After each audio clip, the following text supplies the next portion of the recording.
bersyukur pada Allah atas segala rahmat yang diberikannya di siang hari ini, Bapak.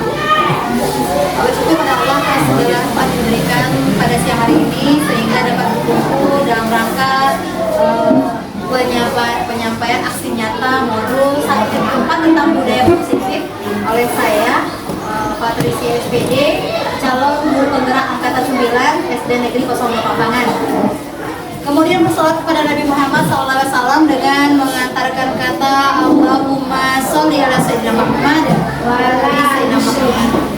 Bapak Ibu semuanya yang saya hormati dan saya sayangi, makasih sudah menyediakan waktu hari ini, menyempatkan untuk hadir mendengarkan pemimbasan yang saya lakukan hari ini dalam rangka untuk pemenuhan tugas CGP Angkatan 9. Selanjutnya, nah Bapak Ibu, apakah itu budaya positif? Mungkin ada di antara Bapak Ibu yang tahu apa itu budaya positif? Apakah itu yang disebut dengan budaya positif? Kebiasaan baik. Kebiasaan yang kita lakukan, kebiasaan yang kita lakukan terus menerus. Terima kasih Bu Miss. Terima kasih Pak Oli, kebiasaan baik. Ada yang lain Bapak Ibu? Cocok? Sesuai? Oke, kita lihat. Budaya positif itu adalah nilai-nilai atau keyakinan-keyakinan atau kebiasaan-kebiasaan di sekolah yang berpihak kepada murid agar murid dapat berkembang menjadi pribadi yang kritis, penuh hormat dan bertanggung jawab. Jadi nilai-nilai baik, kebiasaan-kebiasaan, nilai-nilai baik yang ada di sekolah kita yang menjadikan itu sebuah kebiasaan selalu dilakukan sehingga menjadi budaya. Kebiasaan-kebiasaan yang baik. Selanjutnya, dalam budaya positif itu ada konsep intinya Bapak Ibu semuanya. Yang pertama, disiplin positif dan nilai-nilai kebajikan universal. Kedua, konsep intinya adalah teori motivasi, hukuman, dan penghargaan dan restitusi.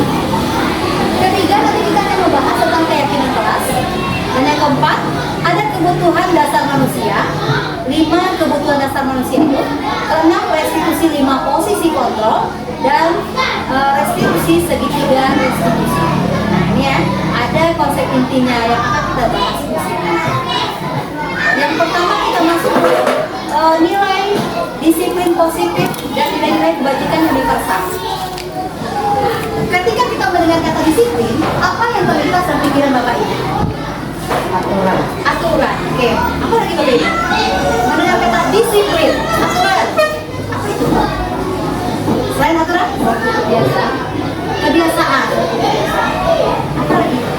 Aturan, kebiasaan. Kalau kita berbicara tentang disiplin, apa itu? Mungkin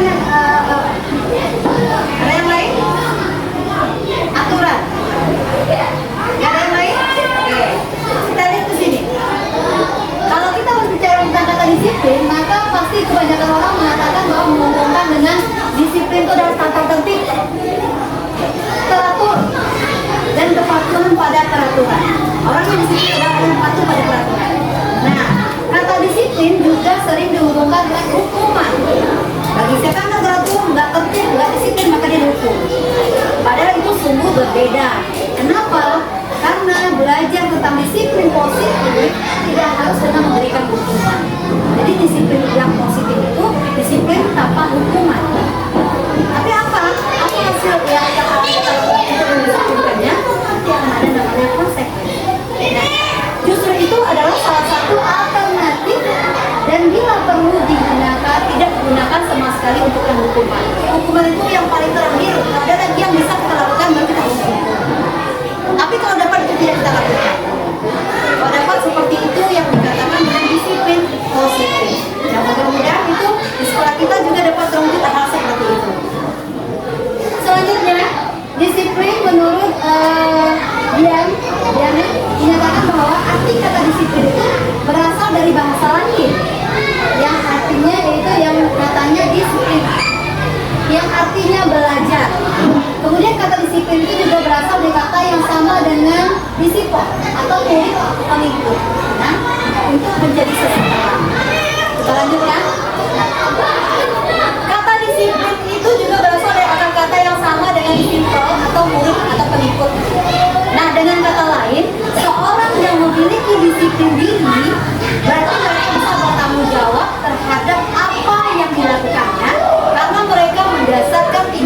mereka pada nilai-nilai kebajikan universal. Apakah itu nilai kebajikan? Nih, dan seterusnya. Kiraja Dewantara maupun Biadagosu di mana kedua pakar ini mengartikan bahwa disiplin itu sebagai bentuk kontrol diri. Kontrol diri, yaitu belajar untuk kontrol diri agar dapat mencapai suatu tujuan mulia. Tujuan mulia inilah yang disebut dengan nilai-nilai kebajikan.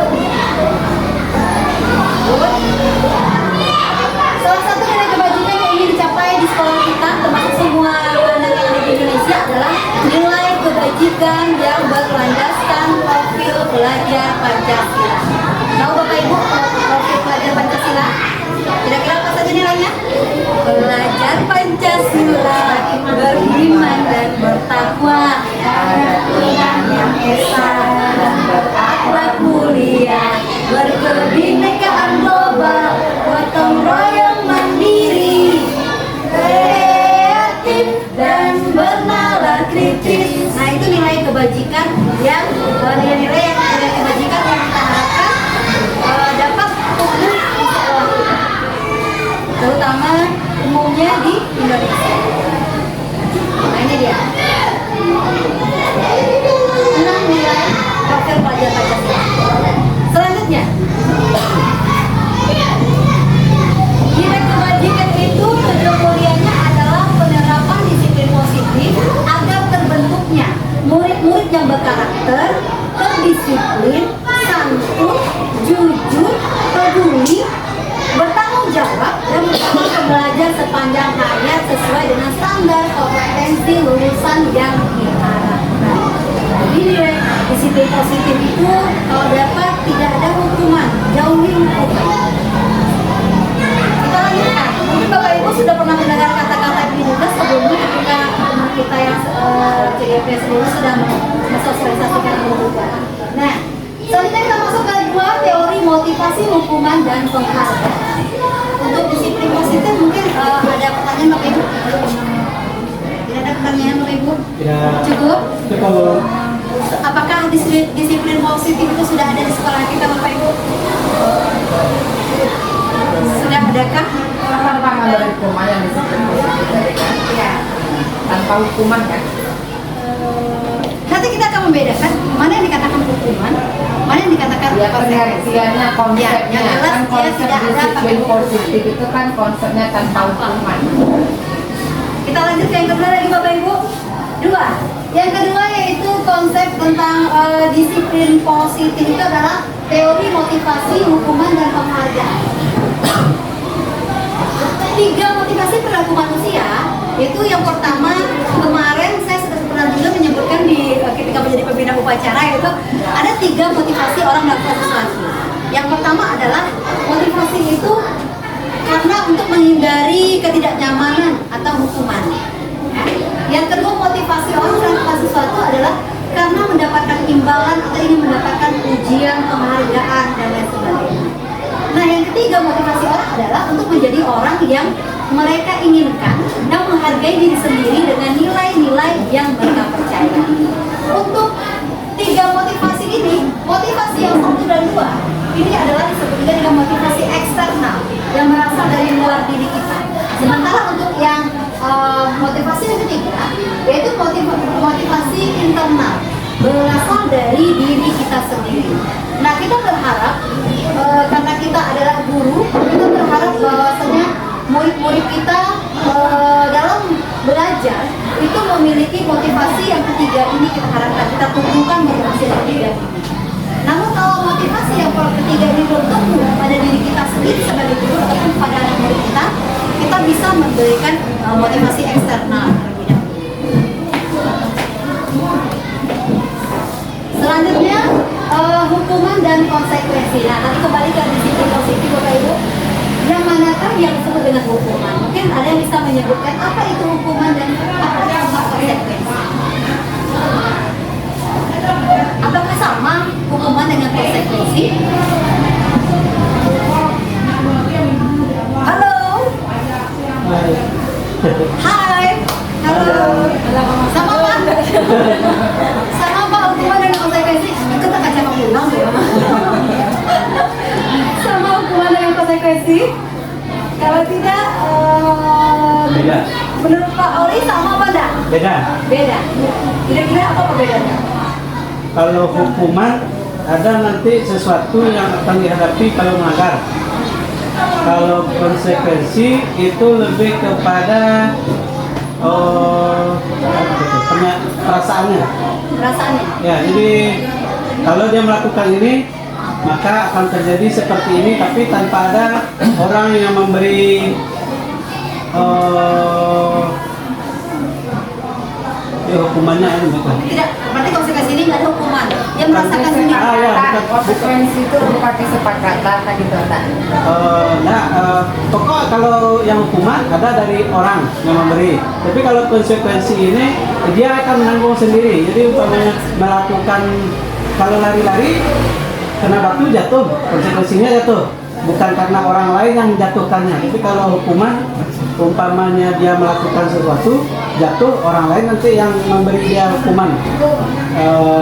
Itu kira-kira kalau menurut saya. Oke, terima kasih Pak Ori. Tangan dulu untuk Pak Ori. Bagus sekali. Ya, jadi hukuman itu biasanya diterapkan. Diterapkan adalah, ini dia, ya Bapak Ibu. Hukuman itu bersifat tidak berencana atau tiba-tiba. Ada melanggar langsung kita berikan hukuman.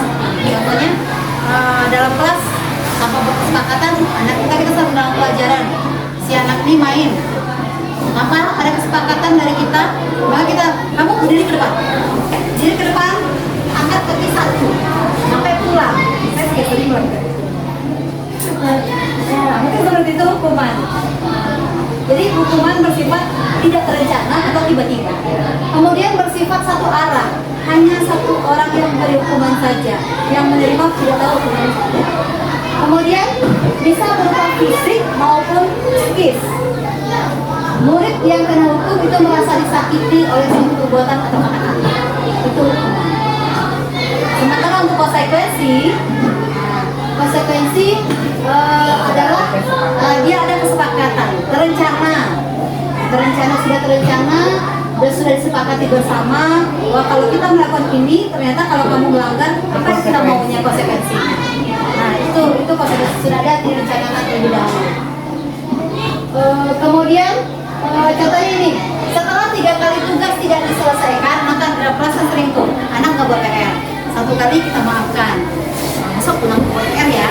Yang kedua kali masih kita maafkan. Ada yang 3 kali masih enggak, kita lanjutkan konsekuensinya apa? Kita kerjakan konsekuensi yang sudah kita sepakati bersama. Nah, itu yang dikatakan dengan konsekuensi. Jadi anak tahu apa konsekuensinya, ketika dia melanggar dia ingat konsekuensi yang kita sepakati bersama. Kita lanjutkan Bapak Ibu semuanya. Nah, kenapa? Nah, Pak. Sekarang kita pilih. Ada Pak. Saya bacakan. Saya bacakan Bapak Ibu. Mana kita pilih bersama. Ini hukuman atau konsekuensi? Mencatat 100 kali di dalam buku kalimat. Saya tidak akan terlambat lagi karena terlambat ke sekolah. Itu hukuman atau konsekuensi? Hukuman. Saya tidak akan mencatat 100 kali. Hukuman. Mencatat 100 kali di dalam buku kalimat. Dan saya tidak akan terlambat lagi karena terlambat ke sekolah. Catat buat sampai 1 kali. Karena dia terlambat, jadi saya tidak akan terlambat lagi ke sekolah. Itu hukuman atau konsekuensi? Hukuman. Kenapa hukuman Kak? Karena kayaknya nggak ada kesepakatan sebelumnya. Umpamanya kalau saya mengulangi lagi, bisa jadi itu mungkin konsekuensi. Kalau ini langsung, kalau nggak salah kata-kata langsung kayak tadi. Nah, ini lebih ke hukuman. Pertama dia sesuai dengan kata Pak tadi, tidak berencana. Kemudian ini berupa fisik. Sekarang kan capek Bapak Ibu. Kemudian lari mengelilingi lapangan basket karena terlambat hadir ke sekolah. Hukuman. Masih hukuman. Kemudian membersihkan coretan yang dibuat di meja tulis. Membersihkan coretan yang dibuat di meja tulis. Konsekuensi nak? Oke. Konsekuensi. Ya. Murid diminta untuk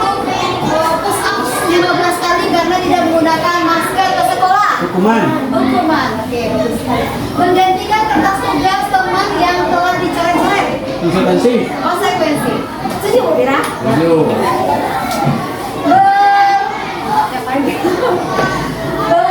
Berlari lapangan basket umur 12 siang karena ngobrol dengan teman.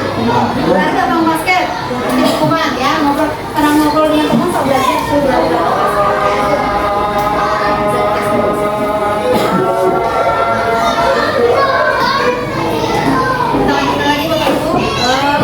Tadi teori hukuman dan penghargaan.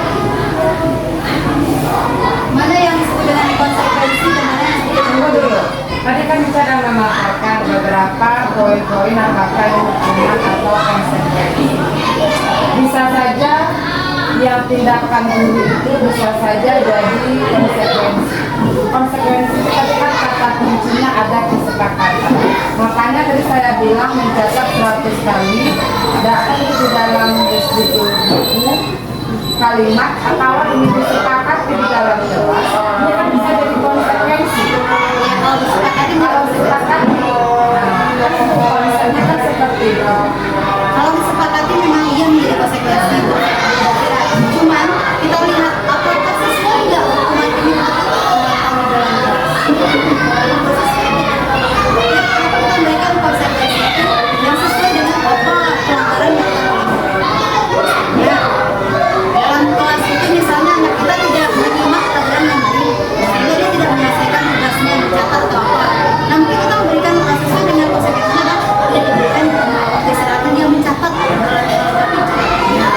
Tapi ke konsekuensi itu lebih ke tuntutan yang mendidik untuk mempelajari kesalahannya, bukan untuk hukuman yang berupa fisik. Itu kan fisik 100 kali kan capek itu. Kan sudah dikatakan kecuali berbeda kalau hukum fisik ini untuk pelajaran yang memang pakai fisik seperti olahraga. Nah itu mungkin berbeda. Misalnya anak terlambat pada saat belajar olahraga, kemudian anak terlambat saat berbaris di lapangan ketika belajar olahraga. Nah itu mungkin bisa berikan hukuman fisiknya lari lapangan karena itu memang kegiatannya olahraga. Jadi kita sesuaikan dengan apa yang dilakukan oleh dia. Apakah sesuai dengan seperti kita? Selama ini kita kan saya juga sering melakukan itu. Jika anak LPR saya buat 1 2 buku obat dulu isinya, saya akan buat kayak gitu. Saya akan Kayak gitu di kelas, setuju? Kan kayak gitu, setuju Bu. Berarti kan itu jatuhnya konsekuensi. Gitu. kalau disetujui. Cuma kita lebih baik mencari konsekuensi itu yang mendidik, mengarahkan kepada murid dan tidak dalam saya kemarin pernah memberikan itu kepada anak saya yang sempat yang selalu tinggal bukunya nggak dibawa pulang, tak kerjakan lagi, besok tak kerjakan lagi karena capek. Anak-anak sekarang bisa menjawab capek Bu. Jadi ini untuk hukuman dan konsekuensi itu yang melihat tentang penghargaan. Penghargaan ini biasanya kita untuk memotivasi murid supaya dia rajin belajar. Kita berikan penghargaan. Apa yang dapat 100 SPA kasih buku 1 kodi. Semangat. Nah, ternyata penghargaan ini kalau untuk dalam jangka waktu pendek memang bagus, tapi ternyata pada jangka waktu panjang itu tidak baik. Kenapa? Penghargaan ini adalah termasuk motivasi yang dari luar. Oh, dapat kita menimbulkan pada peserta didik kita motivasi yang ada dari dirinya sendiri, menimbulkan menanamkan motivasi yang ada. Nah ini kalau jangka waktu pendek tidak bakal untuk meningkatkan motivasi. Kenapa penghargaan dikatakan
hubungan.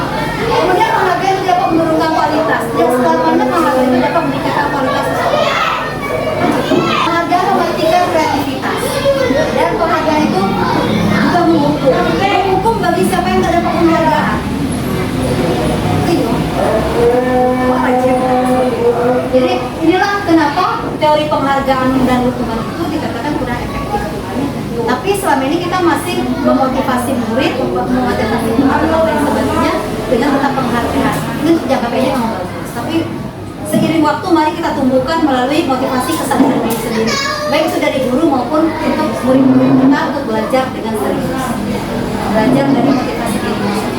Lanjut restitusi. Ini akan kita bahas nanti di 5 posisi kontrol dan segitiga restitusi. Restitusi adalah proses menciptakan kondisi bagi murid untuk memperbaiki kesalahan mereka sehingga mereka bisa kembali pada kelompok mereka dengan karakter yang lebih kuat. Restitusi juga merupakan proses kolaboratif yang mengajarkan murid untuk mencari solusi dari permasalahannya dan membantu mereka berpikir tentang orang seperti apa yang mereka inginkan di dirinya.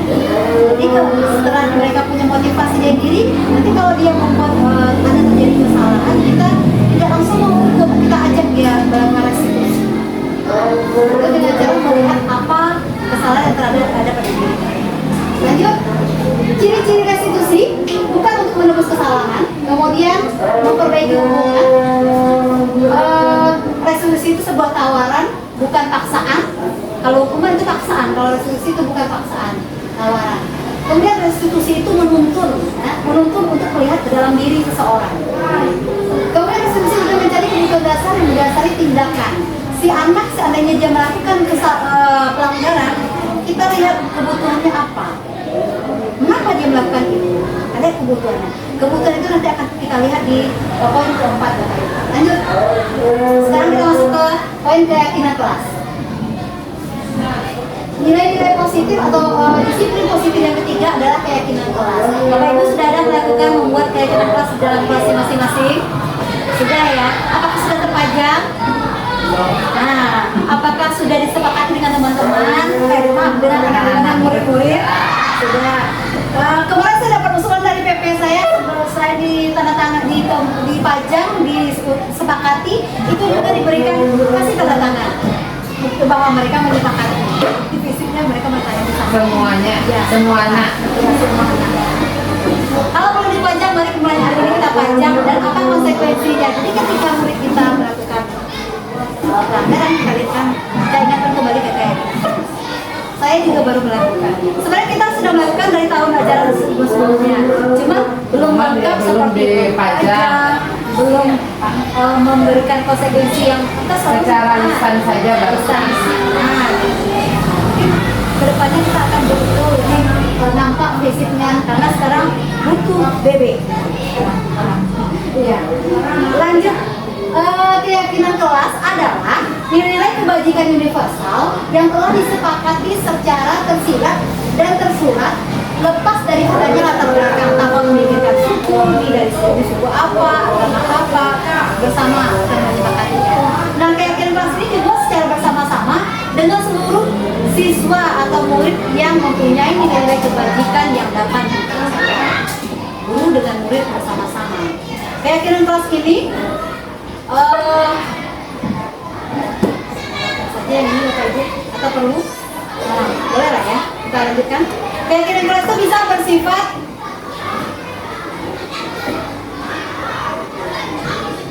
pernyataan yang universal. Kemudian pernyataan dibuat dalam bentuk positif.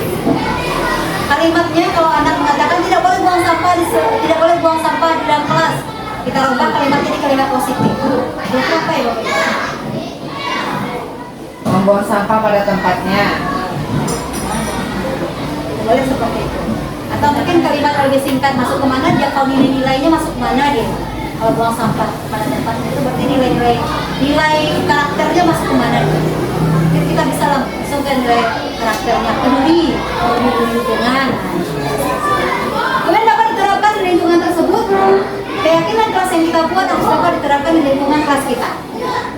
Dan semua warga kelas hendaknya ikut berkontribusi membuat keyakinan kelas itu.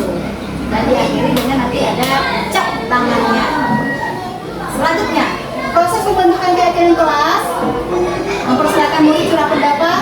Silakan anak-anak ibu seperti yang saya berikan sama ibu tadi, pakai ini buatkan apa yang akan kita buat keyakinan kelas kita.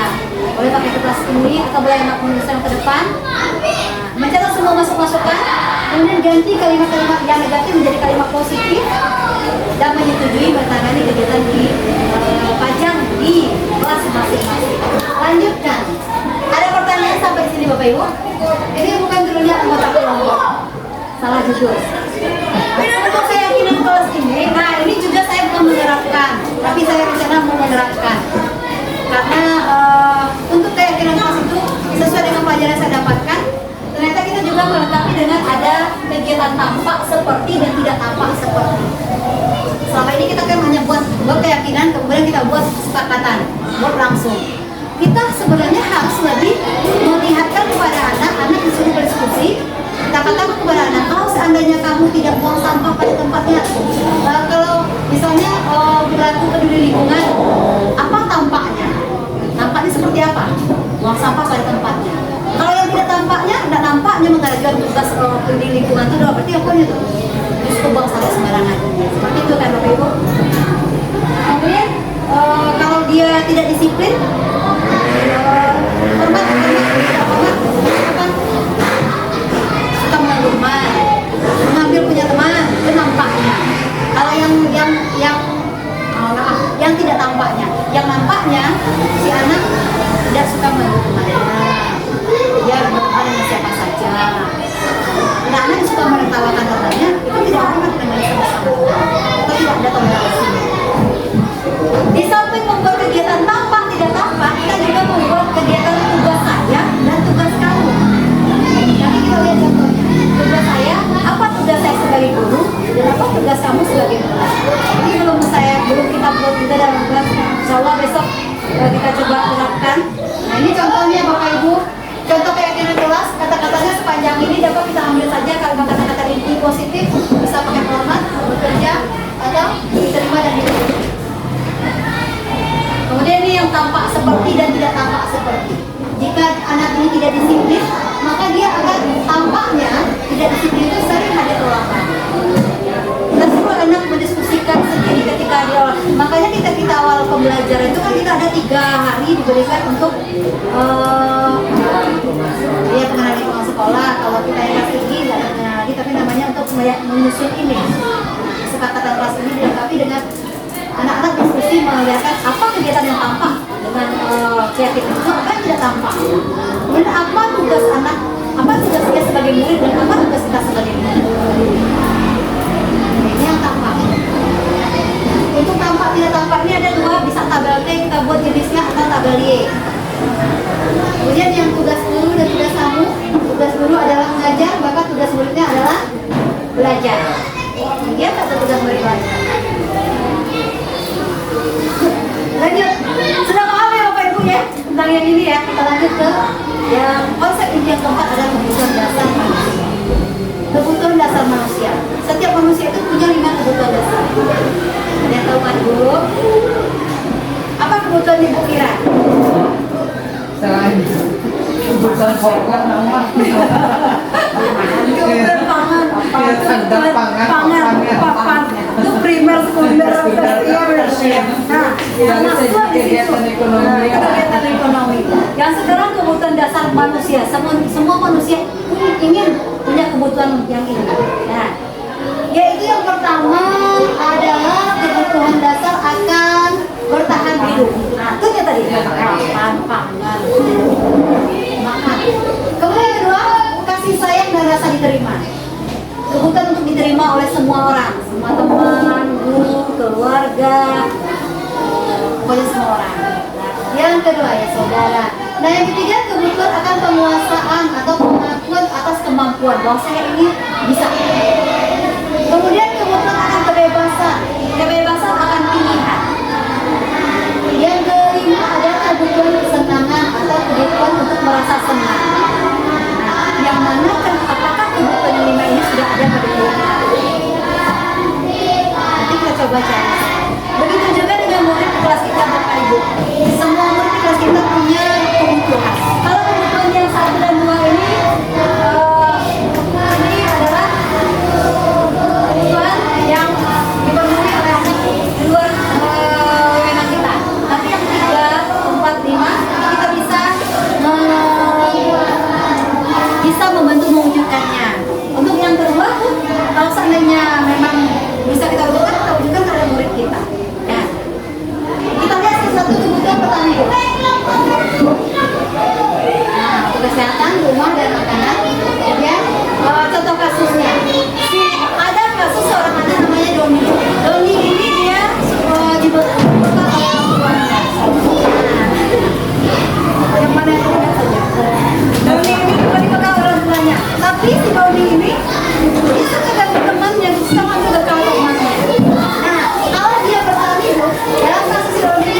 punya pelanggaran, kita mungkin lihat dari kebutuhan dulunya.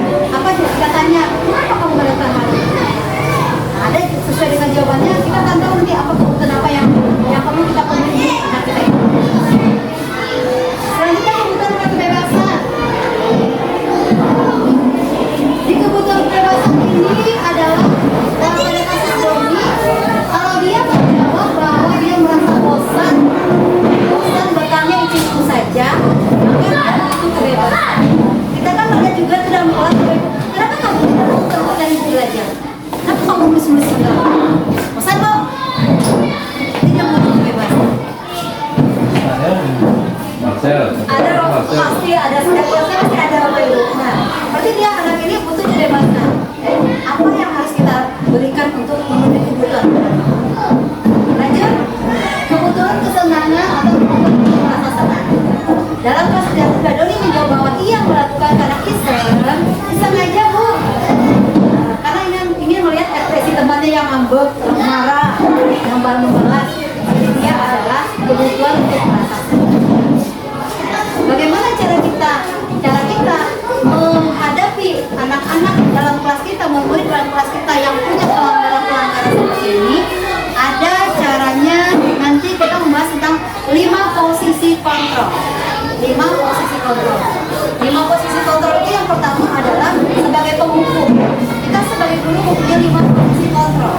Penghukum, pembuat merasa bersalah, kemudian ketiga teman, yang keempat pemantau, yang kelima manajer. Ini mungkin saya dulu pernah menyimak juga apa yang disampaikan oleh teman. Nah, kira-kira kalau berdasarkan pengetahuan kita yang lalu, yang mana kita harus melakukan? Oke, bagus sekali Pak. Sebagai manajer, ya manajer. Kenapa kita harus mengambil posisi sebagai manajer? Kenapa kita mengambil posisi sebagai manajer?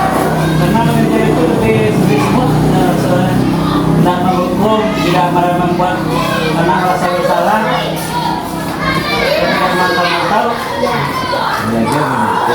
Karena di posisi manajer ini kita mengajak anak dia menemukan, kita hanya memfasilitasi dia untuk menemukan bagaimana solusi untuk mengatasi permasalahan ini.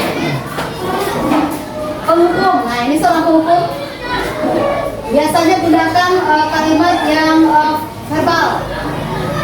Katanya biasanya sering ada suara sering tinggi. Atau lihat turun saya atau awas. Ini saya sering di sini nih. Saya sering di sini berada. Kamu selalu saja salah.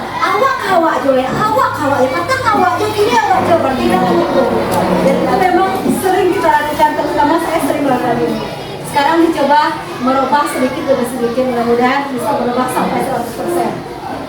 Kemudian selalu pasti selalu selesai. Guru seperti ini senantiasa percaya hanya ada satu cara agar pembelajaran bisa berhasil, yaitu cara dia. Kalau udah dia itu selesai loh. Cara dia saja yang dianggap benar. Kemudian pembuat merasa bersalah. Nah, kita langsung saja ke kalimatnya biar lebih ngerti kita. Kalau pembuat merasa bersalah ada, ibu sangat kecewa dengan ibu sangat kecewa sekali dengan kamu. Berapa kali bapak ibu harus memberitahu kamu? Mana coba? Ini bahasanya lembut sehingga membuat anak ini merasa bersalah. Selanjutnya posisi teman. Bapak ibu boleh baca sendiri. Kalau posisi teman lebih mengajak, ayo ingat tidak bantuan, ayo ingat tidak bantuan bapak selama ini. Ingat kan kesepakatan kelas kita. Ayo dong belajar, jangan main terus. Perhatikan bapak lah. Ayo buat PR-nya ya. Itu adalah sebuah posisi guru dalam bentuk teman. Ada positif dan negatifnya, Bapak Ibu boleh baca sendiri. Tadi juga ada positif dan negatifnya. Kalau teman, kadang-kadang anak ini hanya dengan guru tentu saja dia patuh karena dia teman. Kalau ketika guru itu tidak mendengarkan, tidak mengajukan atau tidak mendengarkan dia lagi, dia tidak mau lagi patuh. Lanjut, posisi pemantau. Pemantau berdasarkan dia memantau berdasarkan pada peraturan-peraturan dan konsekuensi. Misalnya diajukan sama pemantau, sepertinya peraturannya apa? Kamu tahu apa peraturannya apa? Apa peraturannya apa? Apa yang kamu lakukan? Sanksi apa yang harus kamu lakukan? Ya, terakhir adalah posisi manajer. Posisi manajer, guru ngobrol sesuatu bersama dengan murid. Nah, ini makanya bagus. Guru mengajak murid. Selama ini kita sering melakukan menghukum di depan murid. Nah, kita sering kali kita lakukan. Saya sendiri juga sering melakukan. Kita sering memarahi murid di depan muridnya. Harusnya sebagai manajer kita mengajak murid berdiskusi di selain tempat, bukan di depan temannya. Kemudian kita mengajak di sana mempersilahkan murid untuk mempertanggungjawabkan perilakunya, pelanggarannya apa, mendukung murid agar dapat menemukan solusi atas permasalahannya sendiri. Bukan kita yang mencarikan solusinya, dia sendiri yang mencari solusinya. Kita hanya memberikan arahan-arahan apa solusi yang terbaik untuk dia. Seorang manajer akan berkata, apa yang kita yakini? Apa yang sudah keyakinan yang sudah kita buat? Kemarin keyakinan kita, apakah kamu meyakininya? Bahasanya lebih lembut, untuk nada suaranya lembut, tidak tinggi dan tidak apa, lebih bersahabat. Ya, seperti ini. Sampai di sini ada mau tanyakan Bapak Ibu? Tidak. Tidak ada. Paham? Ayo. Tujuan terakhir dari 5 posisi tadi itu adalah pencapaian posisi manajer. Jadi kita, Bapak Ibu, dapat berada pada posisi manajer agar murid kita dapat menjadi pribadi yang mandiri, merdeka, dan bertanggung jawab atas segala perilaku dan sikapnya. Dia bisa mempertanggungjawabkan apa perilaku dan sikapnya, sehingga dapat menciptakan lingkungan yang positif. Dan kalau dapat kita menghindari hukuman. Kalau ada juga hukumannya berupa konsekuensi yang sudah disepakati bersama. Nah, ini sebenarnya ini tanya jawab nih Bapak Ibu. Kira-kira ini masuk kemana? Manajer kan posisinya atau guru? Ini posisi apa ini Bapak Ibu? Adik kamu ini bagaimana ya? Kamu sudah berjanji dengan ibu tidak akan terlambat lagi. Adik, kamu ini bagaimana? Sudah berjanji dengan ibu tidak akan terlambat lagi. Membuat bersalah, merasa bersalah. Adi, ayolah, bagaimana sih kamu? Teman. Kamu sudah jadi teman, oke. Terlambat lagi, pasti terlambat lagi. Selalu datang terlambat. Kapan bisa datang tepat waktu?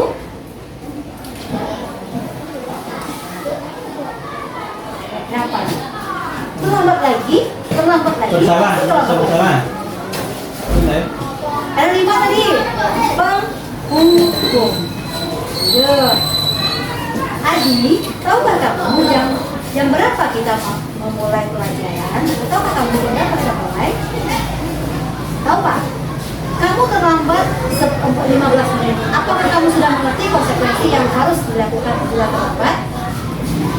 Maksud apa nih Pak? Penghukum, pembatasan masalah, manajer,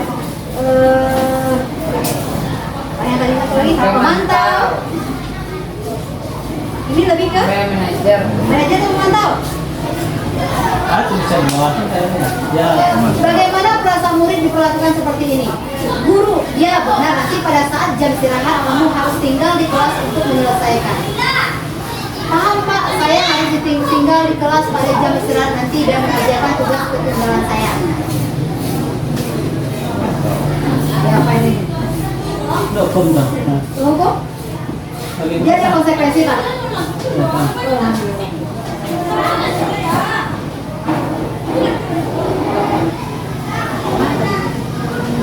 Ini lebih ke mana? Nah, ini lebih ke manajer atau Manajer bukan manajer atau ke pemantau? Karena di sini ada paham Pak, saya harus tinggal kelas pada jam istirahat nanti dan mengerjakan tugas ketinggalan. Berarti dia tahu konsekuensinya, dia tahu keyakinannya. Maka kan dia tahu apa yang mau dilakukan. Manajer tuh. Lanjut. Kalau yang ini tahu Pak jam 7 ya, jadi kamu terlambat kira-kira bagaimana kamu akan perbaiki masalah ini? Itu baru manajer. Nah ini manajer. Saya bisa menanyakan teman saya Pak untuk mengejar tugas yang tertinggal. Guru, baik, ibu bisa dilakukan, itu bisa dilakukan. Apakah keesokan akan masalah untuk kamu agar bisa hadir ke kamu? Ini baru manajer. Nah ini aja. Ya, tahu dari anak. Jadi dia punya solusi sendiri. Ya. Kalau tadi kita lebih ke keyakinannya, kita minta kalau ini dia punya solusi sendiri, saya akan cari nanti Pak catatan sama teman saya. Berarti kan Saya tadi cari solusi sendiri. Mantap. Nah, baik Ibu bisa lakukan. Apakah besok akan ada masalah untuk kamu agar bisa hadir tepat waktu? Tidak Pak, saya bisa hadir tepat waktu. Dia mengusahakan. Nah, ini contoh-contohnya Bapak Ibu ya. Berarti yang ini adalah sepakat Bapak Ibu manajer atau pemantau? Manajer. Ini yang mana? Yang mana? ya yang ke manajer yang tadi yo lagi ada di sini. Yang tadi pemantau. Nah, restitusi adalah proses menciptakan kondisi bagi murid untuk memperbaiki kesalahan mereka sehingga mereka bisa kembali pada kehidupan dengan karakter yang lebih kuat. Segitiga restitusi membantu murid menjadi lebih memiliki tujuan, disiplin positif, dan memulihkan dirinya setelah berbuat salah. Nah, jadi Bapak Ibu melalui pendekatan restitusi, ketika murid berbuat salah, guru akan menanggapi dengan mengajak murid berefleksi tentang apa yang dapat mereka lakukan untuk memperbaiki kesalahan mereka, sehingga mereka menjadi pribadi yang lebih baik dan menghargai dirinya. Bapak Ibu, restitusi itu bukan untuk menebus kesalahan, namun untuk belajar dari kesalahan. Tujuannya untuk memperbaiki tujuan, di mana tindakan ini adalah tawaran, bukan paksaan. Restitusi menuntut untuk melihat ke dalam diri, mencari kebutuhan dasar yang mendasari tindakan, dan lebih berfokus pada karakter bukan tindakan. Selanjutnya Bapak Ibu kita lihat apa saja langkah-langkah dalam segitiga restitusi. Yang pertama adalah menstabilkan identitas.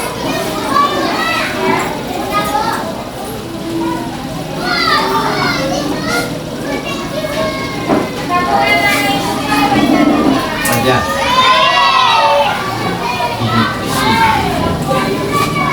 Ini mama kan? Iya.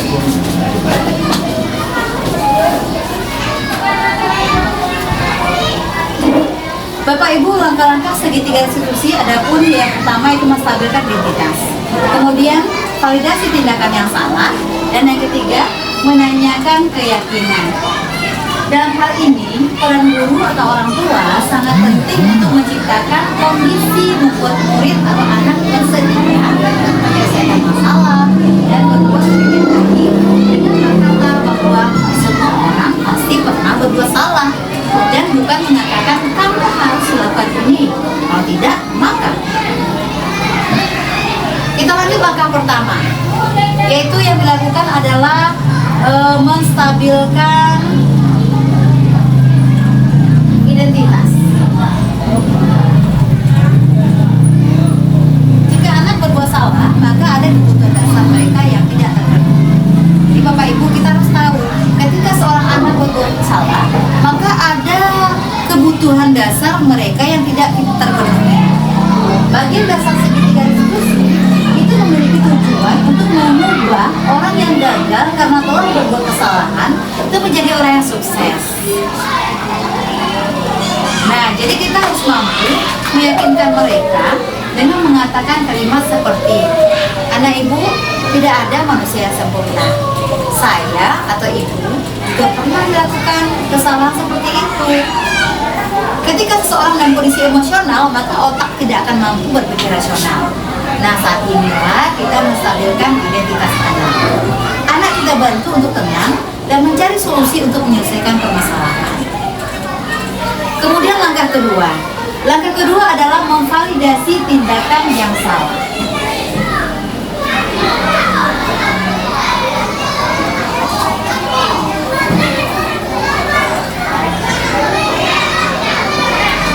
Pada validasi tindakan yang salah ini Bapak Ibu, kita harus memahami bahwa kebutuhan dasar yang mendasari tindakan anak itu kesalahan. Apa kebutuhan dasarnya? Nah, menurut teori kontrol, semua tindakan manusia itu baik ataupun buruk pasti memiliki maksud atau tujuan tertentu. Jadi ketika kita menolak anak yang berbuat salah, dia akan tetap dalam masalah. Yang kita perlukan adalah kita memahami alasan mengapa mereka melakukan hal itu. Kemudian langkah yang ketiga yaitu menanyakan keyakinan. Pada teori kontrol, Bapak Ibu menyatakan bahwa kita pada dasarnya termotivasi secara internal. Ketika langkah 1 dan langkah 2 sukses kita lakukan, maka anak akan siap untuk dihubungkan dengan nilai-nilai yang dia percaya dan berpindah menjadi orang yang dia inginkan. Nah, jadi penting saat langkah ketiga ini kita sangat penting menanyakan ke anak tentang kehidupan ke depan yang dia inginkan. Ketika mereka sudah menemukan gambaran masa depannya, kita sebagai guru dapat membantu mereka untuk tetap fokus pada gambarannya. Nah, melalui segitiga eksekusi ini kita dapat mewujudkan mereka menjadi murid yang merdeka. Kemudian mereka mampu menyelesaikan masalah dengan motivasi internal dan bertanggung jawab terhadap pilihannya. Nah, itulah seputar tentang segitiga restitusi.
pembahasan ini Bapak Ibu, kita bersama-sama saling bekerja sama.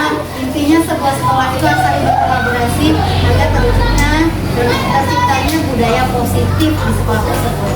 Dan kita bersama-sama untuk melakukan perubahan terhadap diri kita sendiri, dimulai dari diri kita, kemudian nanti baru kita contohkan dan kita contohkan pada murid kita. Dan bukan hanya melakukan perubahan untuk kedepannya. Demikian saja, terima kasih atas waktu yang diberikan. Salam, terima kasih kepada Bapak Ibu kita semuanya yang ada di sini. Assalamualaikum warahmatullahi wabarakatuh. Waalaikumsalam warahmatullahi wabarakatuh.